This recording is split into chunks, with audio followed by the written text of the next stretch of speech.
She tried to do it again, and I was like, are you dumb? Because that just doesn't make sense. Like, it just wasn't getting through to her. Bro, are you good? Dude. That what, man?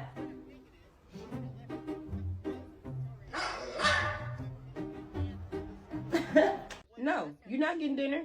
You're bad. No, you're not getting dinner. Cleaning windows with vinegar causes good footage.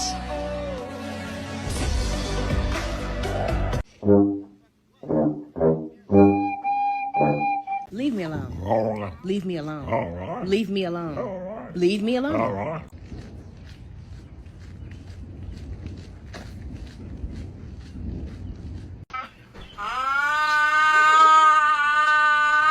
Frankie, you can't come. I have to go to work. I'm really sorry. Please don't look at me like this.